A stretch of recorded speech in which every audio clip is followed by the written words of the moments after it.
أما بعد فأعوذ بالله من الشيطان الرجيم بسم الله الرحمن الرحيم لقد كان لكم في رسول الله أسوة حسنة صدق الله مولانا العلي العظيم وصدق رسوله النبي الأمين ونحن على ذلك لمن الشاهدين والشاكرين والحمد لله رب العالمين.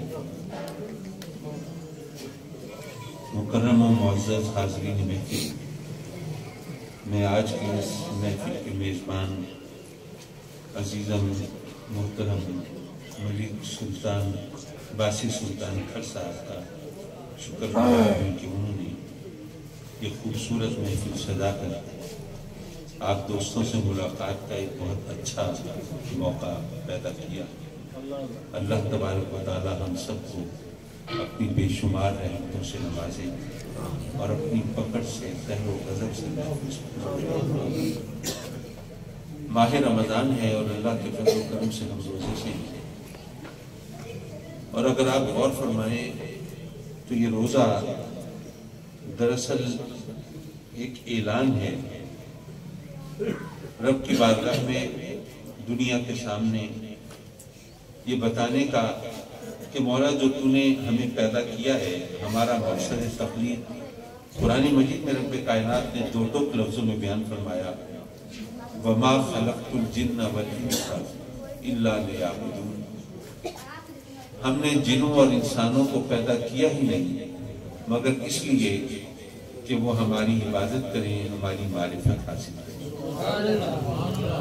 تو انسان کا مقصد تخلیق کیا ہے یہاں پر بہت ہی غیر مبہم لفظوں میں بتا دیا گیا کہ تمہیں اس لیے پیدا نہیں کیا کہ تم مال بناؤ، اس لیے پیدا نہیں کیا کہ زمین جائیداد بناؤ، اس لیے پیدا نہیں کیا کہ تم کسی عہدے اور منصب تک پہنچو.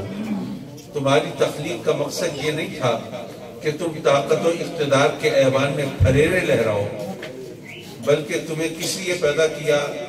تمہیں صرف اس لیے پیدا کیا کہ تم اللہ کی عبادت کرو اور اس کی معرفت حاصل کرو.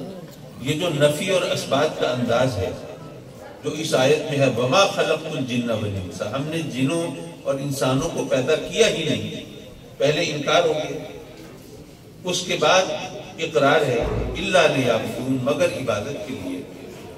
یہ وہی انداز ہے جو کلمے کا ہے، لا الہ، کوئی معبود ہے ہی نہیں. پھر اثبات ہے الا اللہ، اللہ کے سوا. اس سے فائدہ کیا ہوتا ہے؟ اس سے فائدہ یہ ہوا کہ اگر ہم سے یہ کہلوایا جاتا کہ اللہ ہمارا معبود ہے تو بات تو صحیح تھی، اللہ ہمارا معبود تو ہے، اس میں کوئی غلطی کوئی انکار تو نہیں. لیکن اگر یوں کہا جاتا اللہ ہمارا معبود ہے تو ممکن ہے کہ کچھ لوگ چور دروازے تلاش کرتے کہتے ہاں جی ہم نے کب انکار کیا ہے، اللہ معبود ہے ہم مانتے ہیں، اللہ بھی ہے اور بھی ہے. لیکن جب کہا لا الہ، کوئی معبود ہے ہی نہیں الا اللہ، اللہ کے سوا، اب اللہ کے سوا ہر معبود کی نفی ہو. اب اگر اللہ کے سوا کسی کو اپنا معبود تصور کریں گے تو گویا دائرہ اسلام سے خارج ہو جائیں گے. اسی انداز سے یہاں کہلوایا وَمَا خَلَقْتُ الْجِنَّ وَالْإِنسَ، ہم نے جنوں اور انسانوں کو پیدا کیا ہی نہیں إِلَّا لِيَعْبُدُونَ، مگر اس لیے کہ وہ ہماری عبادت کریں، معرفت حاصل کریں. یعنی انسان کا مقصد تخلیق صرف اور صرف اللہ کی عبادت اور اس کی معرفت کا حصول ہے. روزہ رکھ کے دراصل ہم اپنے مقصد تخلیق کا اعلان کرتے ہیں، بتاتے ہیں کہ اگر ہم سخت پیاس کے عالم میں جب زبان پہ کانٹے کھڑے ہوں، سخت بھوک کی کیفیت میں جب آنکھیں قل ہو اللہ پڑھ رہی ہوں، اس وقت بھی اگر ایک لقمہ روٹی کھانے کے لیے یا ایک گھونٹ پانی پینے کے لیے ہم اپنے رب کی اجازت کے منتظر ہوتے ہیں اور اس کی اجازت کے بغیر ہم ایک گھونٹ پانی بھی نہیں پیتے، ایک لقمہ روٹی بھی نہیں کھاتے، تو کوئی بڑا کام ہم اس کی مرضی اور اجازت کے بغیر بھلا کیسے کر سکتے ہیں؟ یہ ہم گویا اپنے عمل کے ذریعے، ایک ہوتا ہے زبانی کلامی اظہار، لیکن وہ انگریزی میں کہتے ہیں کہ actions speak louder than words, جو آدمی اپنے عمل کے ذریعے پیغام دیتا ہے وہ زیادہ مؤثر ہوتا ہے.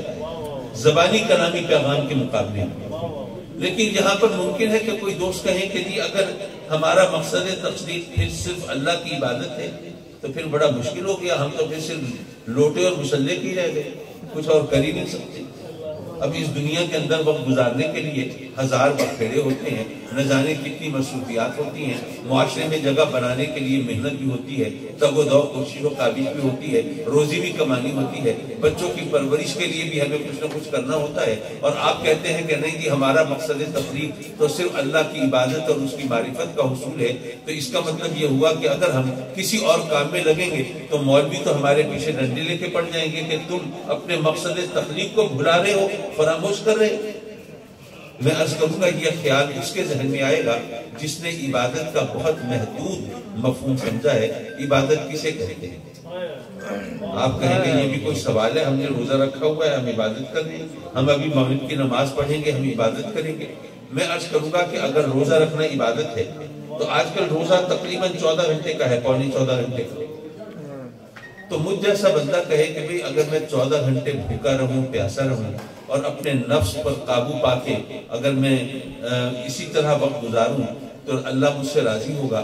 لیکن میں تو زیادہ گناہگار ہوں, مجھے تو رب کو راضی کرنے کے لیے زیادہ کوشش کرنی چاہیے.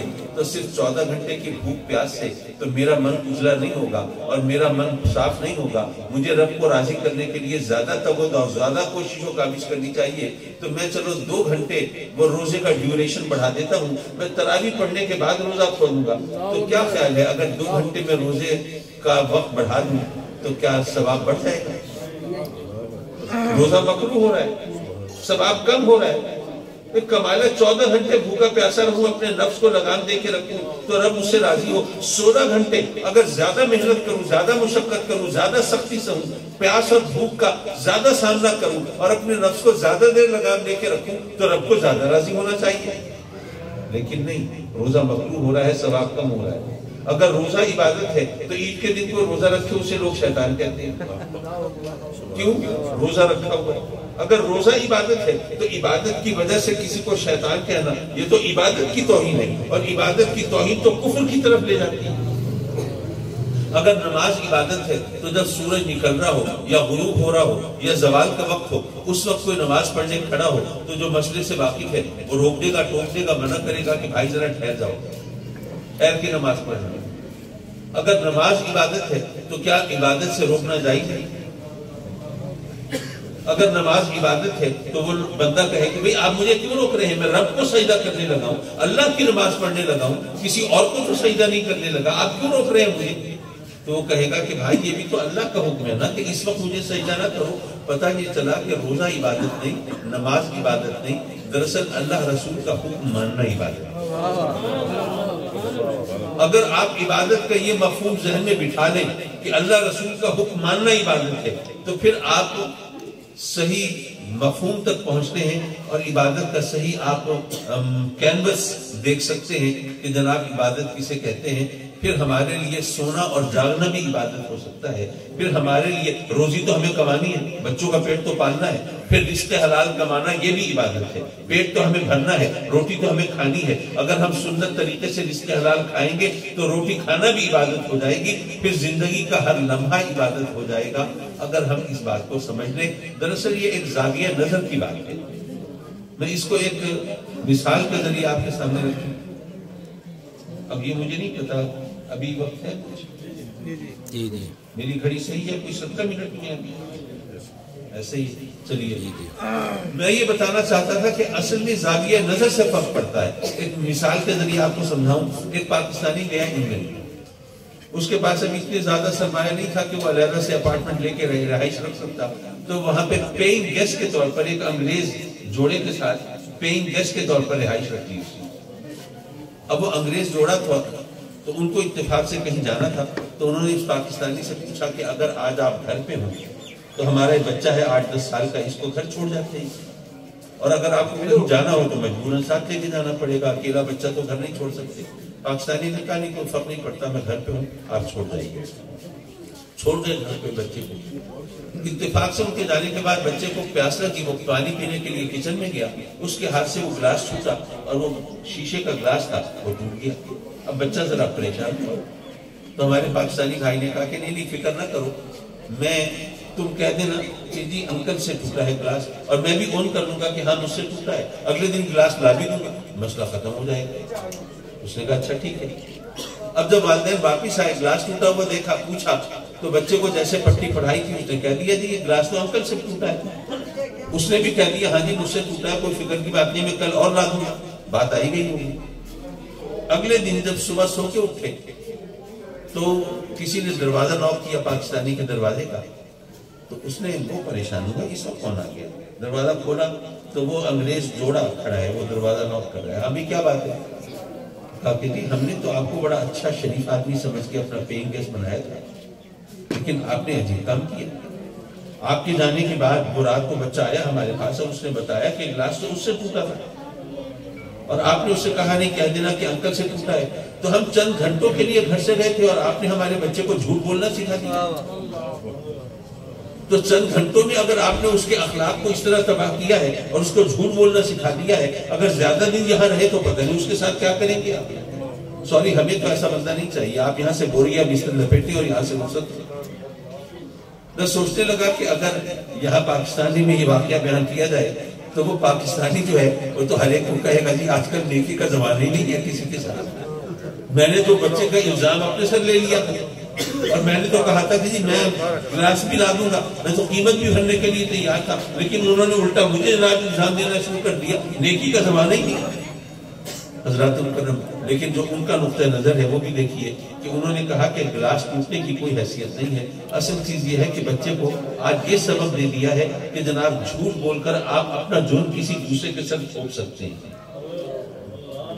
یہ اپنی اپنی ترجیحات ہیں، یہ اپنا اپنا زاویہ نظر ہے۔ میرے آقا کریم حضور علیہ السلام نے جو ہمارے لیے جو زندگی کا نقشہ پیش کیا ہے وہ کیا ہے؟ رب کائنات نے فرمایا نا لقد کان لکم فی رسول اللہ اسوۃ حسنہ، کہ میرے محبوب نے تمہارے لیے بہترین نمونہ پیش کیا ہے زندگی گزارنے کا۔ آپ دیکھیے اچھائی اور برائی کی دو قسمیں ہوتی ہیں۔ اگر میں نماز پڑھتا ہوں، اگر میں روزہ رکھتا ہوں، اگر حلال حرام کا خیال رکھتا ہوں، اگر باوجود رہنے کی کوشش کرتا ہوں تو آپ مجھے اچھا کہیں گے۔ لیکن آپ مجھے اچھا کہیں گے کیا اس بنیاد پر کیا کوئی مجھے سکھ، کوئی ہندو، کوئی عیسائی، کیا وہ بھی اچھا کہیں گے؟ نہیں۔ اگر کوئی ہندو ہے، روز صبح اٹھتا ہے، اسنان کرتا ہے، مندر میں جاتا ہے، اپنے بھگوان کے سامنے ڈنڈوت بجا لاتا ہے، شلوک پڑھتا ہے، بھجن گاتا ہے اور پرارتھنا کرتا ہے، تو ہندو اس کو اچھا کہیں گے، آپ تو اسے اچھا نہیں کہیں گے۔ یہ اچھائی کا وہ پیمانہ ہے جس کی بنیاد مذہب پر ہے۔ ایک مذہب والے اچھا کہتے ہیں، دوسرے برا اچھا نہیں کہتے۔ لیکن اگر کوئی سچ بولتا ہے تو اس کو اچھا کہنے کے لیے کیا کلمہ پڑھنا ضروری ہے؟ اگر کوئی جھوٹ بولتا ہے تو کیا اس کو برا کہنے کے لیے کسی خاص عقیدے کا حامل ہونا ضروری ہے؟ نہیں۔ ہر ایک کو پتا ہے سچ اچھی چیز ہے، جھوٹ بری چیز ہے، بہادری اچھی چیز ہے، بزدلی بری چیز ہے، رحم دلی اچھی چیز ہے، سنگ دلی بری چیز ہے، سخاوت اچھی چیز ہے، کنجوسی بری چیز ہے۔ یہ اچھائی اور برائی کا وہ پیمانہ ہے جس کو ناپنے کے لیے مذہب نہیں چاہیے، انسانیت چاہیے۔ جہاں پر انسانیت بتاتی ہے چیز اچھی ہے، یہ چیز بری ہے۔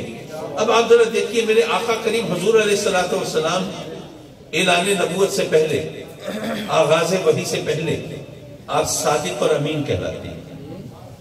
اب صادق ہونا، امین ہونا، یہ پیمانہ انسانیت کا ہے، مذہب کا نہیں۔ پھر آپ خلفائے راشدین کو دیکھیے، سیدنا ابو بکر پہچانے جاتے ہیں صدیق، صداقت کے حوالے سے، عمر فاروق پہچانے جاتے ہیں عدالت کے حوالے سے، عثمان غنی پہچانے جاتے ہیں سخاوت کے حوالے سے، مولائے کائنات شیر خدا سیدنا علی مرتضی کرم اللہ تعالی وجہ الکریم پہچانے جاتے ہیں شجاعت کے حوالے سے۔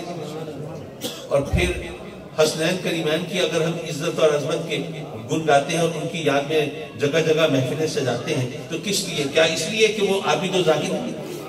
کیا اس لیے کہ وہ نیک اور پارسا ہیں؟ کیا اس لیے کہ متقی اور پرہیزگار ہیں؟ بھئی وہ عابد زاہد ہیں، نیک پارسا ہیں، متقی و پارسا ہیں، سب کچھ ہے، لیکن نہیں، ان کی یاد میں جو محفلیں سجتی ہیں ان کے عبادت کی وجہ سے نہیں، زہد کی وجہ سے نہیں، تقویٰ کی وجہ سے نہیں، ان کے صبر کی وجہ سے، ان کی قربانی کی وجہ سے، ان کے ایثار کی وجہ سے۔ اور یہ وہ اوصاف ہیں جن کو ماننے کے لیے کلمہ پڑھنا ضروری نہیں ہے، انسان ہونا ضروری ہے۔ اسی لیے شاعر نے کہا تھا نا کہ ذرا انسان کو بیدار تو ہو لینے دو، ہر قوم پکارے گی ہمارا ہے نشان۔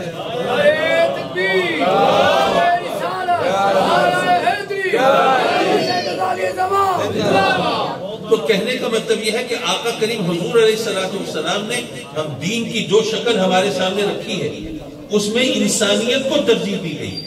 ہمیں بتایا گیا ہے کہ تم اگر انسان ہو تو تمہیں پتا ہوگا کہ وعدہ خلافی کرنا بری بات ہے، اس کے لیے کلمہ پڑھنا ضروری نہیں ہے، غیبت کرنا بری بات ہے، اس کے لیے کلمہ پڑھنا ضروری نہیں ہے، اسی طرح چغل خوری بری بات ہے۔ اسلام نے جو ہمارے سامنے اچھائی اور برائی کا پیمانہ رکھا ہے اس کو مذہب کا رنگ دے کے اس کو ثواب کا سبب بنا دیا ہے، لیکن حقیقتاً اس کی بنیاد انسانیت پہ رکھی ہے۔ اگر ہم اس بات کو سمجھ لیں، اس حقیقت کو جان لیں کہ ہمارے دین اور مذہب نے انسانیت کا پیمانہ ہمارے سامنے اجاگر کیا ہے، تو پھر آج جو اسلام کے خلاف دنیا بھر میں سازشیں ہو رہی ہیں، یہ تفریق کاری کا مذہب ہے، یہ دہشت گردی کا مذہب ہے، یہ خون ریزی کا مذہب ہے، یہ جناب دنیا کے امن کو تباہ کرنے والا مذہب ہے، تو پھر یہ سازشیں کبھی کامیاب نہیں ہو سکتی اگر ہم اسلام کا اصل خوبصورت چہرہ دنیا کے سامنے رکھ سکتے ہیں۔ بہرحال یہ ایک عام اجتماع نہیں تھا، یہاں پر الحمدللہ ہمارے باسی سلطان کھر صاحب نے ایلیٹس آف سوسائٹی کو بلایا تھا، تو میں نے کہا کہ ذرا گفتگو کا رنگ بھی ایسا ہو جو ذرا مختلف انداز سے سمجھا جا سکے۔ بہرحال رب کائنات اپنے کرم سے اس ماہ رمضان میں ہمارے ٹوٹے پھوٹے روزے ہیں، ٹوٹی پھوٹی نمازیں ہیں، اور اپنے کرم سے قبول کر لے، جو اس کے کرم کی بات ہے، اس کے فضل کی بات ہے، تو رب کائنات ہماری عبادت و ریاضت کو قبول فرمائے، یہاں ہمارا اکٹھا ہونا قبول فرمائے۔